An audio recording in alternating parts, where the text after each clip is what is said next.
There's the battle for Raqqa. There's also the battle for Syria. The shooting down of an Assad government jet by the U.S. military Sunday near Raqqa. An Iran-made drone also shot down, by the way, in the southeast of Syria late on Monday. All that highlights how swiftly the 6-year-old conflict may be changing. The Pentagon accuses Damascus of bombing not jihadists, but the Kurdish-led forces fighting to retake the so-called capital of the caliphate as ISIS loses territory. Pro- and anti-Assad forces suddenly find themselves in each other's way. On Monday, Russia, which backs Assad, warning the U.S.-led coalition to no longer fly planes west of the Euphrates River. Add to that mix, Iran firing ballistic missiles from home soil across Iraq onto ISIS positions near Deir el-Zur.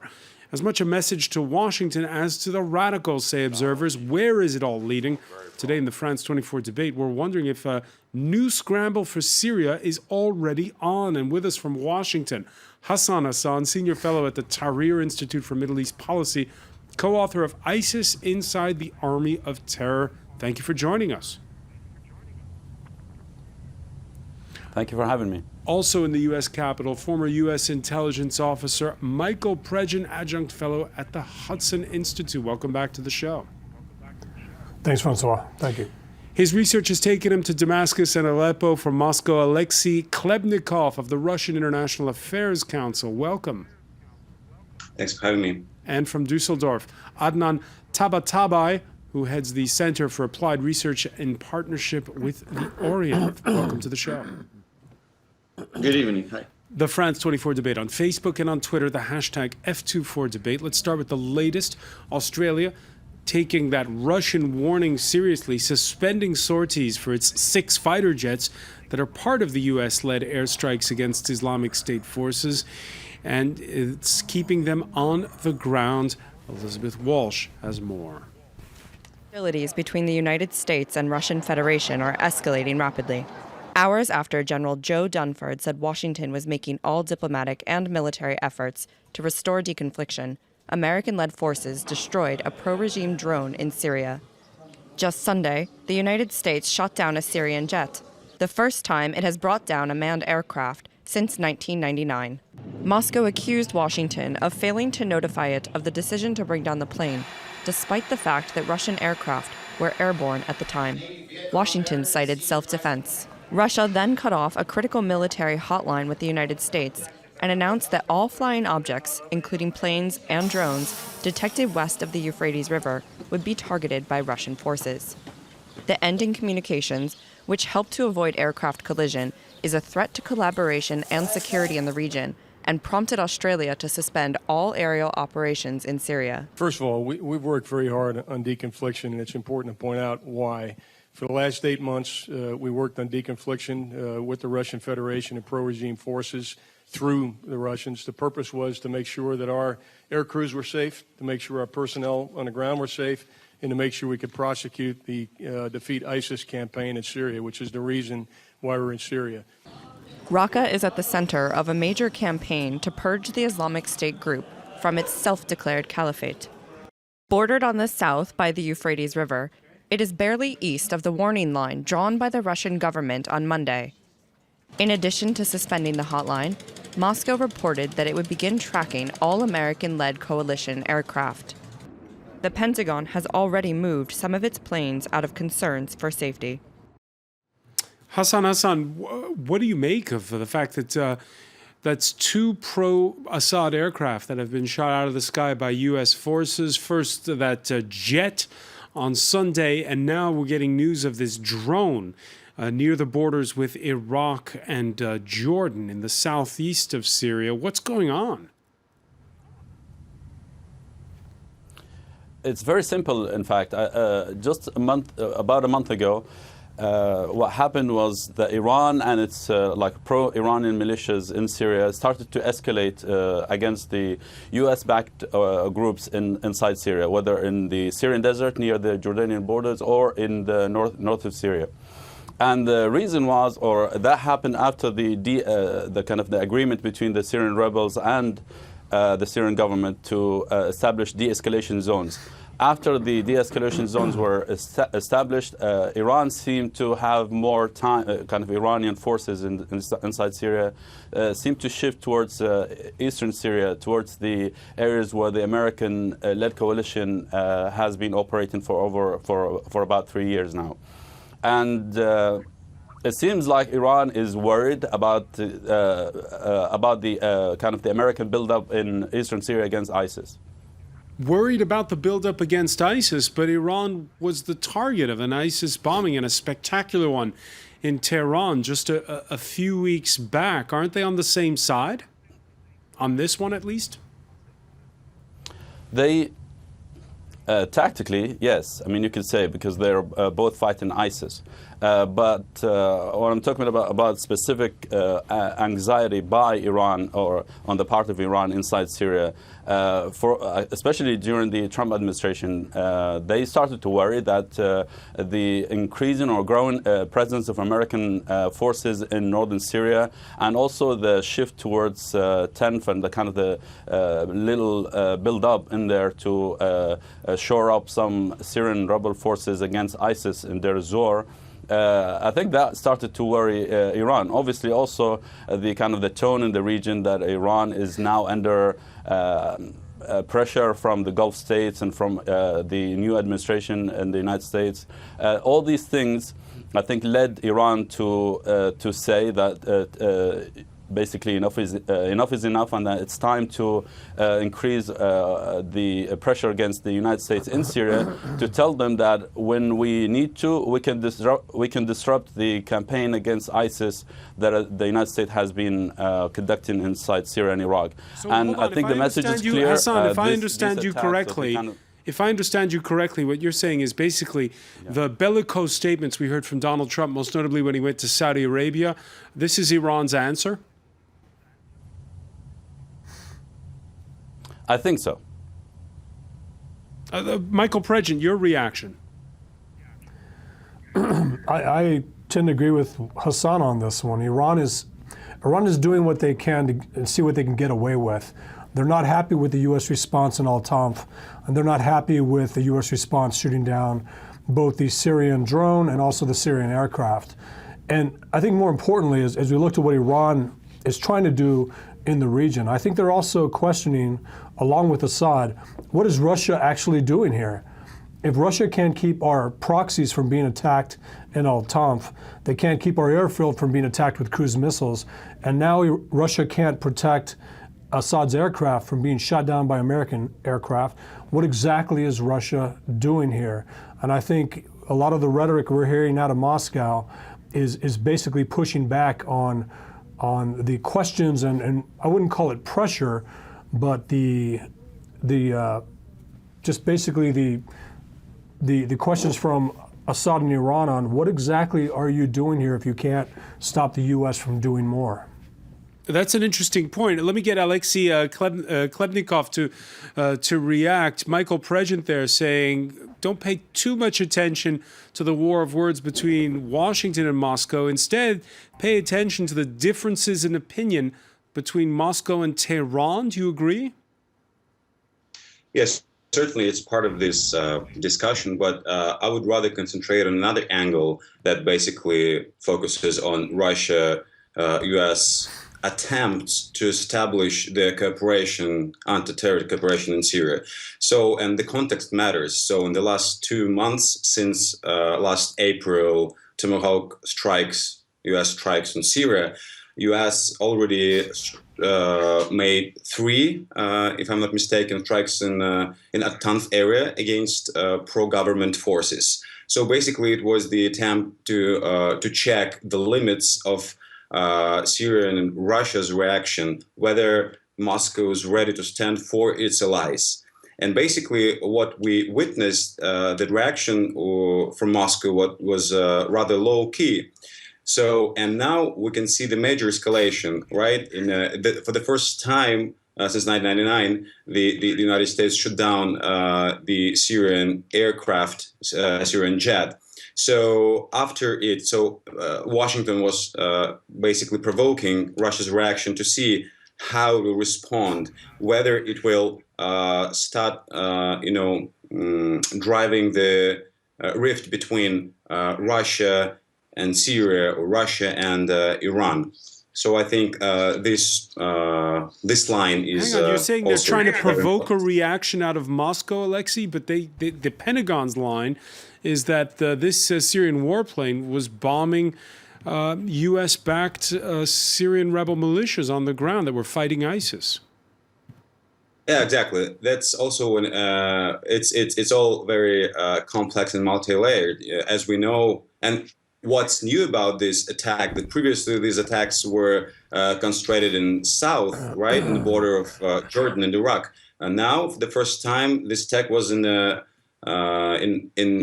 Syria's north, where American military personnel and military instructors are present for years now. But we never witnessed such escalation and such situation. So basically, another message, another signal which the United States try to translate on the ground and relate to Russia is that basically U.S. still wants to have an upper hand in north of Syria prior to this planned offensive towards Raqqa, the capital of ISIS in Syria. So in previous months and years during the Obama administration, the U.S. Really didn't have much influence on the ground. So now the United States wants to have an upper hand and wants to send a clear and decisive signal that we are here and you have to discuss things with us. So hopefully, and this is one of the major issues, whether Moscow and Washington will be able to work out the parameters of the cooperation of further So there's the calculus against ISIS. So there's the calculus between Washington and Moscow. But getting back to the point that was made at the outset by Hassan Hassan, this has a lot to do with Iran. Adnan Tabatabai, let me ask you, at this point in time, for instance, that use of ballistic missiles to take out ISIS positions, for many, that's Tehran sending its calling card not to ISIS, but to the U.S.-led coalition. Yeah, I think there is a host of messages in that missile operation, and the one thing is the response to the attack you mentioned earlier. The other points Hassan made about regional escalation, both in rhetoric, coming from the Persian Gulf monarchies, but also coming from Washington. And for Iran, it has always been important to get its deterrence messages right. And if one thing was criticized of the Rouhani government in the past 4 years by Iran's security apparatus, it was that there was not a sufficient balance of diplomacy versus deterrence in order to show some strength. And I think that this military strike also had this message to show not only ISIS, but Saudi Arabia, obviously Israel, but also the United States, that Iran can strike from its own territory all over Iraq. And Adnan, let me ask you on that point, the jitteriness, the nervousness in Tehran, is it justified? Well, I mean, it's difficult to say. I would say that if you put yourself in the shoes of Iranian officials, for better or for worse, when you see your regional rivals being armed with unprecedented arms deals, you want to somehow catch up with that arms race. And I think that they then deemed it necessary to send out such a message. Whether or not they're concerned about the developments on the ground in Syria, I'm not so sure about that, and or whether they are concerned about further attacks by Daesh in Iran. But at this point in time, apparently Iran's military apparatus and the security establishment thought it's necessary to send out a message of strength through this launching of missiles. Michael Pregent, there's what Donald Trump says when he goes on a trip to Saudi Arabia or Israel, and there's what the Pentagon does. And does the Pentagon see the conflict in Syria now as a showdown with Iran, or is it squarely and solely to take on Islamic State fighters? Well, we've seen evidence that it's to do both. We are going to protect U.S.-backed rebels that are being prodded and being, and there's an attempt by Iranian-backed proxies to push limits in southern Syria, and we've hit them twice now. So these are Qasem Soleimani deployed forces, so you can hit militias in southern Syria, and you can also support the SDF as they go into Raqqa. So you can do both, but then you add the additional geopolitical issue here, and that's how do you deal with Russia and its threats and its ability to, or at least its warning to shoot down American aircraft. If they shoot down an American aircraft, it's not going to be from a fighter jet. It's going to be from the S-400s that they have in Syria. And that's something now that I believe the U.S. intelligence and the U.S. Air Force is looking at those radars to see how active they are and see how many targets they're tracking. And we have the ability to jam those radars as well. So you're facing a geopolitical foe, you're dealing with Iran testing limits in southern Syria, and then you're also trying to fight ISIS. And it's hard to fight ISIS when you constantly have to look over your shoulder to see what Russia's doing in Syria, not only Russia, but Turkey as well. And then there's always that added dynamic. Will the YPG at some point simply turn territory over to Assad's forces? So there's a lot of things we're looking at, and I would argue that we can do them all simultaneously. You're arguing that the U.S. can do them all simultaneously. I'll put it to the rest of the panel when we come back. Stay with us. You're watching the France 24 debate.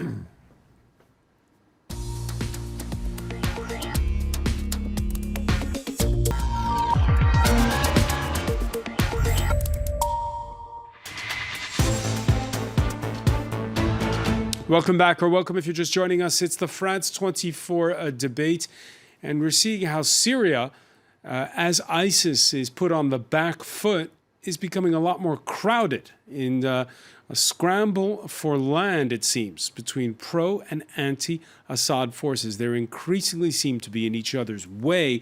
With us from Washington, Hassan Hassan, Senior Fellow at the Tahrir Institute for Middle East Policy and the co-author of ISIS Inside the Army of Terror in the U.S. Capitol as well, former U.S. intelligence officer Michael Pregent, who's with the Hudson Institute from Moscow, Alexei Klebnikov of the Russian International Affairs Council, and joining us from Dusseldorf in Germany, Adnan Tabatabai, who heads the Center for Applied Research in partnership with the Orient. We're talking about a drone, an Iranian-made drone, shot out of the sky. The announcement made by the Pentagon, they say it happened roughly in the same area where U.S.-led forces shot down a drone back on June the 8th. Now, this is in the southeast of Syria, near the borders with Iraq and with the borders, near the borders with Iraq and Jordan. And you can see on the map, it's, I guess, in an area, we don't quite have it pinpointed,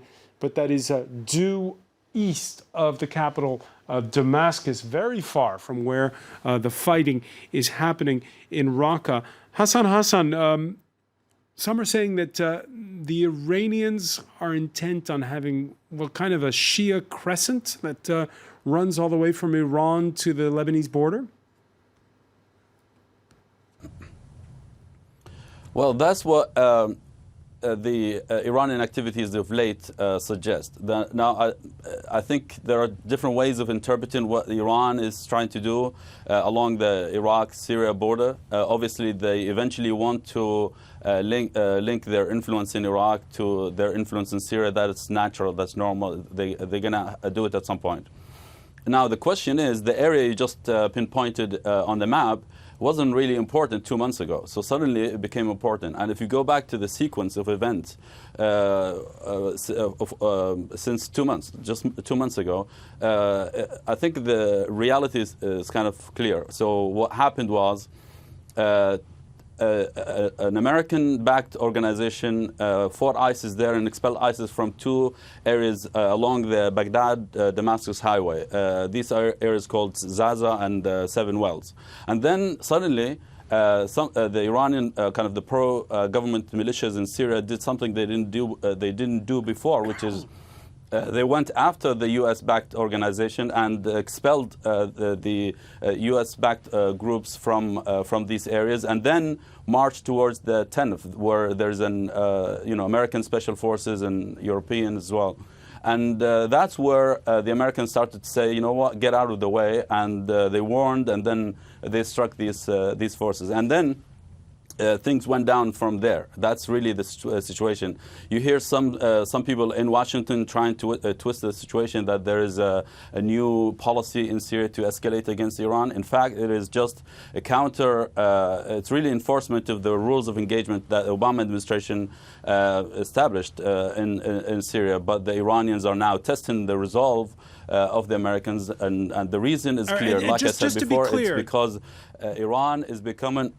Just to be clear, Yeah. this area in southeastern Syria, where you say there are U.S., British, and other special forces, what's the strategic importance there? Why are those special forces there? Two reasons. One is Jordan. Jordan is now worried that when you expel ISIS from Raqqa and from Deir ez-Zor and from Anbar, what happens is that ISIS jihadists will start to regroup along the Jordanian and Israeli borders, or the Jordanian borders in this case. And this is really what's going to happen. I mean, what's going to happen, because ISIS has been trying to control Palmyra and the areas they were expelled from last year, and there's that intention to really kind of build influence along the Jordanian borders. That's one reason. The other reason is that the Americans are trying to establish that area as the staging ground for attacking Deir ez-Zor, or attacking ISIS in Deir ez-Zor. That's really the kind of the way there. What happened lately is that Iranian-backed militias in Syria started to block that corridor. Some people say this is because Iran wants to establish the land corridor, or the Shia Crescent as you referred to, or because they really just want to, for now, tactically block the way for the Americans to move into Deir ez-Zor. Hang on. So that's crucial, what you're saying. Iran blocking that corridor, that means that the U.S. are they now in a situation, the Americans, where they are still focusing on ISIS, or where unwittingly they're involved in a new phase in the Syrian conflict, where they're actively involved in the battle between pro and anti-Assad forces? That's a good question. I think it's a bit of both. Meaning, for a long time, the United States tried to segregate the Syrian civil war from the ISIS war. And they thought they can deconflict, they can avoid confrontation with Russia or Iran in this case. But what happens here is that the lines have overlapped now, because Iran is worried about what the U.S. is doing with the anti-ISIS campaign. Is this really about Iran, or is it just ISIS? And then the United States thinks that it's really just ISIS. For now, American official statements are saying and emphasizing that this is really still about ISIS, and we don't want to escalate against the regime or Iran or the Russians here. We just really need to do that. Now, Iran doesn't believe that, or wants to test the resolve of the Americans there. In my opinion, I think it's Iranians trying to play tough against the United States, and the United States thinks that it's necessary now to push back against what Iran is doing there, only because that is affecting the fight against ISIS. And I think everyone in the administration and military leaders on the ground think that Iran is a problem today in Syria. A problem not as a country or as what Iran is doing in Syria, but in the way that it conducts itself inside Syria today. Iran more and more militant on the ground, you're saying. Adnan Tabatabai, could it all spin out of control? Difficult to speak about control and escalation in Syria, to be honest with you. Could we see U.S. and Iranian forces actually fighting each other? Sorry, I didn't got that question. Could we see U.S. and Iranian forces fighting each other in Syria? Well, again, difficult to say. I think what we are now realizing is that the theater of Syria is really no longer a civil war. It's really the regional and extra-regional powers trying to secure their position in this geopolitically important country, and we have entered the potential post-ISIS era of the Syrian conflict, where all the actors involved are now trying to ensure that their stakes are secured and maintained. And I don't think this is important enough for the U.S. I might stand corrected, to seek confrontation in Syria in order to be dragged deeper into this on the ground. And if I read Iranian statements correctly, the Iranians are quite convinced that when it comes to the developments on the ground, they have the stronger hand, and they will be more effective in securing their cause in Syria. And I guess that as strong and as symbolically loaded the recent operations by the U.S. in Syria have been, from what I can tell, the Iranians do not really see a clear strategy behind it. Fighting both ISIS and Iran, sometimes with this group, sometimes with that group. There is some lack of coherence there in the view of the Iranians. So I don't really see this direct confrontation, or at least not beyond some smaller episodes. That's interesting what you say, that the U.S. Sometimes can seem a little scattered in their approach. Alexei Klebnikov, in part one of our discussion, Michael Pregent was saying how he sees it all part of a cohesive U.S. policy. How do you read what the United States is doing, Alexei? So as I already mentioned, I think the United States is still trying to develop its policy towards Syria, so it's not designed yet. So basically what recently the US is doing is trying to test the limits of Russia's resolve to its actions in south of Syria and now north of Syria. But what we have to keep in mind that even despite Russia's answer to this escalation, that it will track US-led coalition airborne vehicles in Syria, we shouldn't expect any further escalation, because neither Russia nor United States are interested in direct confrontation. The same as Russia is highly unlikely will shut down any jet of US-led coalition, and the same applies to the United States. So the major reason is that both countries, since the US administration changed, now looking for each other how they will respond to their respective policies in the region. So, and I think what is important to note is that the upcoming planned meeting between Donald Trump and Vladimir Putin on the sidelines of G20 summit in Hamburg will somehow help to clear the air and help to sort of re-engage Russia and the United States in Syria. Michael Pregent, do you agree that they will be able to clear the air? Well, what I'd like to say is I said we could do things simultaneously. It doesn't mean we couldn't have simultaneous successes and simultaneous failures. In no way do we have a cohesive policy in Syria. I think to the question is, can we work with Russia? Is that your question? Yes. Well, here's the biggest fallacy in this whole argument on Syria. Is Russia in Syria to defeat ISIS? I haven't seen it. They can drop a bomb in Raqqa or Deir ez-Zor, and everybody will say, look, Russia's fighting ISIS. But 95% of their strikes are to protect the Assad regime against Jabhat al-Nusra, other groups. I know they changed their names, but other groups, and also against the US-backed rebels. And to this rebel group that we're training in the south, it's a group that actually can do multiple missions. It can do Deir ez-Zor, and it can also push back at the regime at some point. I think that's why there's more focus on it by Iranian proxies to test limitations. to see what this force is actually more of a threat than the force we're building in the north to go into Raqqa that's Kurdish-led. And again, I'd just like to say that every action so far against Iranian proxies on the ground in Syria or against Assad's aircraft has been defensive in nature, not offensive, with the exception of the cruise missile strike as a retaliation or as a lesson to teach Assad not to use chemical weapons. But you heard Adnan saying earlier that there was the sense among the Iranians, from what he's gathered, that they kind of feel as though the Americans are not in it for the long haul the way they are.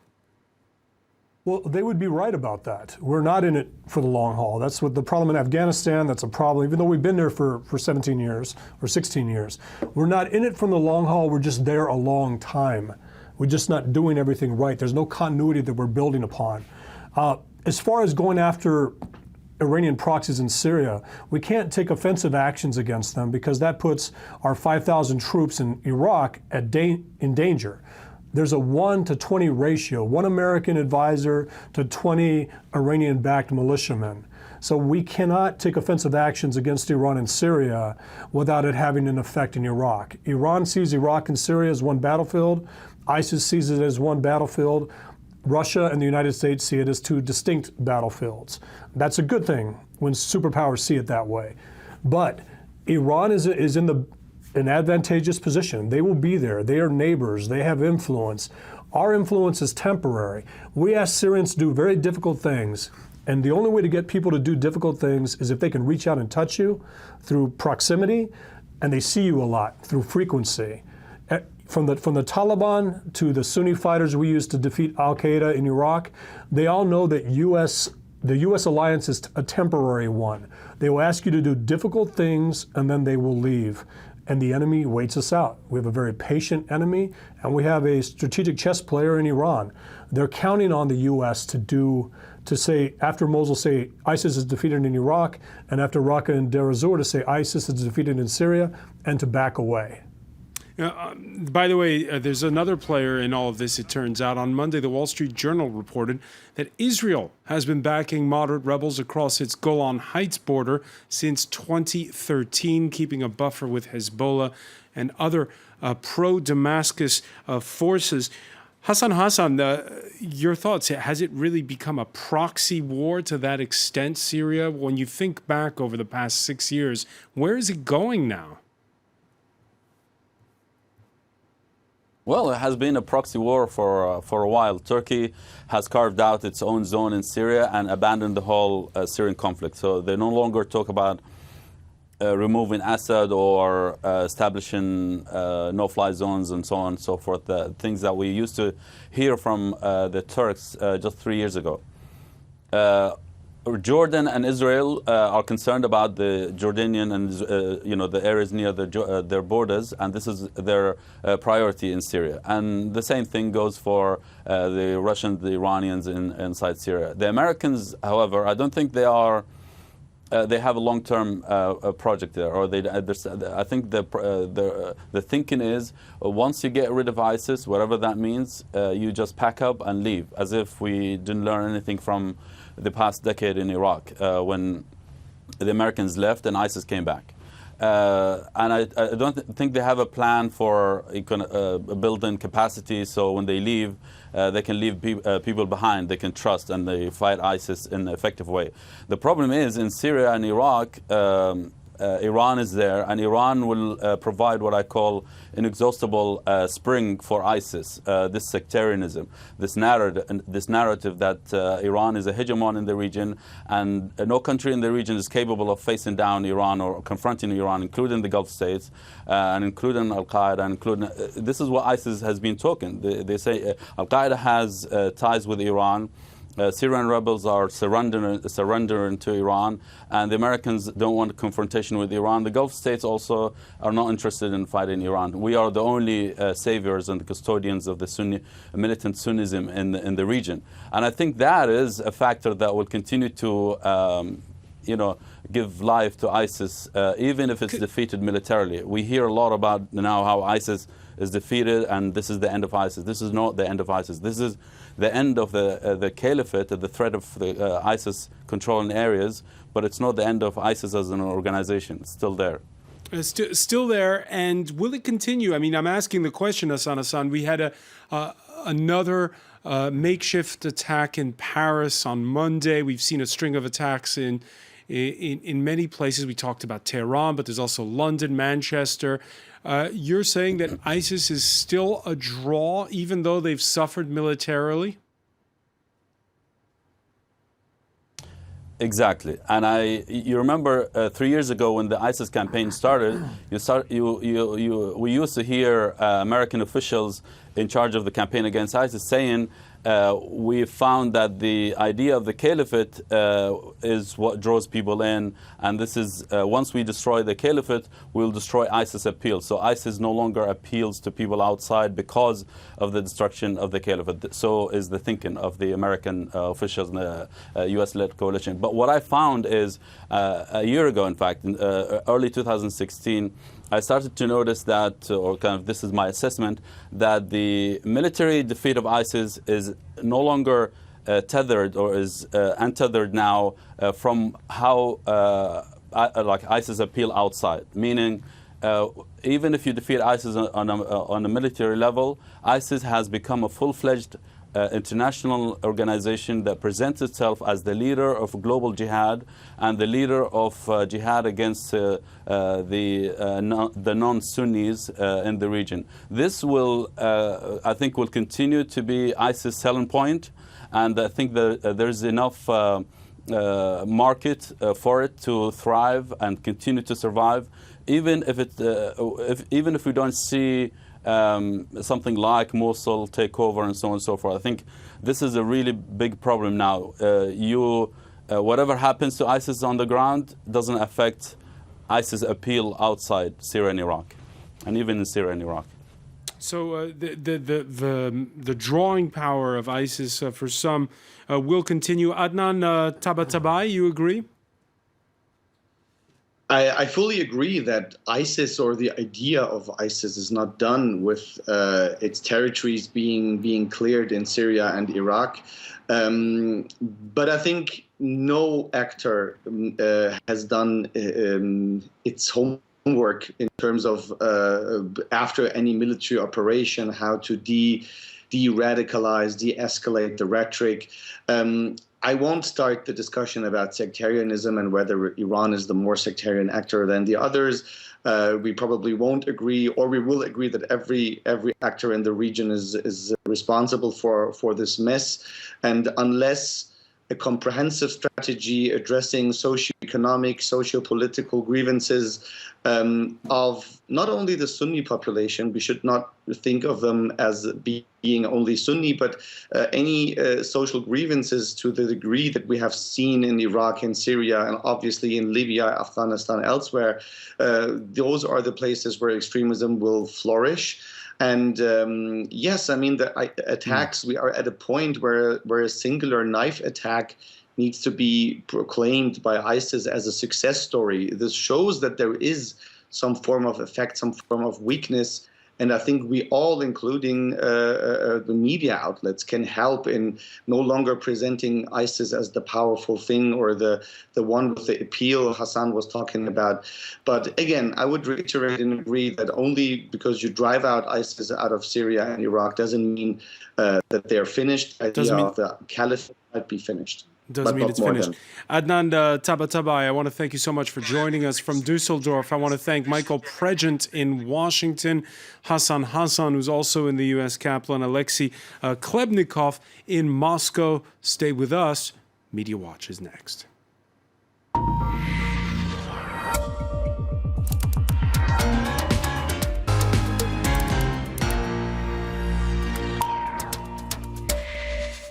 And we say hello to James Creedon. Hi, François. This conflict in Syria, it's been a proxy war for a long time, said Hassan. It's been a war for a long time now, 6 years, and that means an awful lot of refugees. An awful lot of refugees, and today is World Refugee Day. So one of the issues that they're drawing attention to, that many different associations are drawing attention to, is the crisis in Syria, which is the major flashpoint in terms of creating refugees in the world right now. So let's take a look at some of the tweets being shared by various associations drawing attention to World Refugee Day and the various issues. 65 million people are currently displaced from their homes.